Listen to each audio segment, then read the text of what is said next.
ഒരു രാജ്യം അതിർത്തികൾ കൊണ്ട് മാത്രം നിലനിൽക്കുന്നതല്ല, തങ്ങളുടെ പാരമ്പര്യം നിലനിൽക്കാൻ ശബ്ദമില്ലാതെ പോരാടുന്ന ജനങ്ങളുടെ വിശ്വാസം. അതാണ് ഒരു രാജ്യത്തെ ചേർത്ത് നിർത്തുന്നത്. ഗുബിൻ, വ്യക്തിത്വത്തിന്റെ ശില്പി ശ്രീ തേച്ചി ഗുബിൻ, പത്മശ്രീ 2026. സ്വദേശീയ ഡോണി പോളോ വിശ്വാസം പിന്തുടരുന്ന നീഷി ഗോത്രത്തിൽ 1964 അരുണാചൽ പ്രദേശിലെ കേബിയിൽ ജനിച്ചു. 4-ാം വയസ്സിൽ അമ്മയെ നഷ്ടപ്പെടുകയും അദ്ദേഹം ഒറ്റപ്പെടലിലേക്ക് നീങ്ങുകയും ചെയ്തു. അദ്ദേഹം ചിത്രരചനയിൽ ആശ്വാസം കണ്ടെത്തി.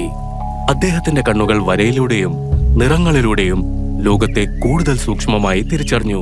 അദ്ദേഹത്തിന്റെ യാത്ര ഗ്രാമത്തിന്റെ അതിരുകൾ കടന്നു. പ്രശസ്തമായ ചണ്ഡീഗഡ് കോളേജ് ഓഫ് ആർക്കിടെക്ചറിൽ പഠിക്കാൻ അദ്ദേഹം രാജ്യത്തുടനീളം യാത്ര ചെയ്ത് 1988 ബിരുദം നേടി. തേച്ചി ഗോബിൻ അരുണാചൽ പ്രദേശ് പബ്ലിക് വർക്ക്സ് ഡിപ്പാർട്ട്മെന്റിൽ ചേർന്നു. തുടർന്ന് സംസ്ഥാനത്തിന്റെ ചീഫ് ആർക്കിടെക്റ്റായി മാറി. ദശകങ്ങളോളം അരുണാചലിന്റെ ഭൂപ്രകൃതിയും നഗരമുഖവും മാറ്റിപ്പണിയുന്നതിൽ അദ്ദേഹം നിർണായക പങ്കുവഹിച്ചു. വീടുകൾ രൂപകൽപ്പന ചെയ്തു, നഗരങ്ങൾക്ക് പദ്ധതിയിട്ടു.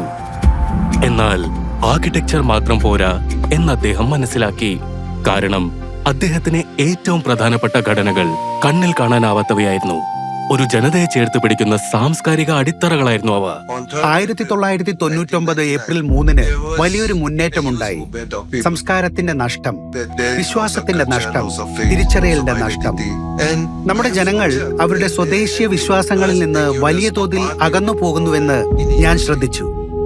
എന്റെ അച്ഛൻ ഒരു പുരോഹിതനായിരുന്നു, ജനങ്ങളുടെ രക്ഷകനായി നിന്ന ഒരാൾ.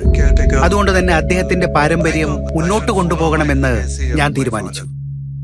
സാംസ്കാരിക സംരക്ഷണത്തിന്റെ സന്ദേശം എത്തിക്കാൻ അദ്ദേഹം 90-ലധികം ഗ്രാമങ്ങളിലേക്ക് നടന്നു. റോഡുകളൊന്നുമില്ലാത്ത പ്രദേശങ്ങളിലൂടെ സഞ്ചരിച്ചു. അദ്ദേഹത്തിന്റെ ലക്ഷ്യം ഏറ്റവും ദൂരെയുള്ള ഗ്രാമങ്ങളെയും രക്ഷിക്കുക എന്നതായിരുന്നു.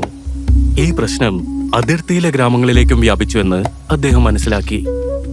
അദ്ദേഹം പിന്തിരിയാതെ പ്രവർത്തനം തുടർന്നു.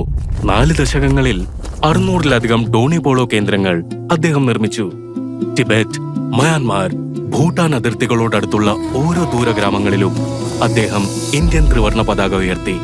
അവിടുത്തെ ജനങ്ങൾക്ക് അവരുടെ സാന്നിധ്യവും അഭിമാനവും സ്വത്വവും ഉറപ്പിക്കാൻ അദ്ദേഹം സഹായിച്ചു.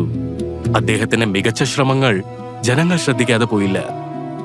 ഇതൊരു കൂട്ടായ ശ്രമമായിരുന്നു. ഇത്തരമൊരു പുരസ്കാരം ലഭിക്കുമെന്ന് ഞാൻ കരുതിയില്ല.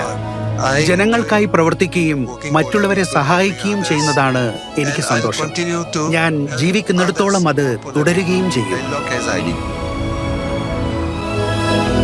ശ്രീ തേച്ചി ഗോബിൻ, പത്മശ്രീ 2026. കോടി കോടി പ്രണാമം.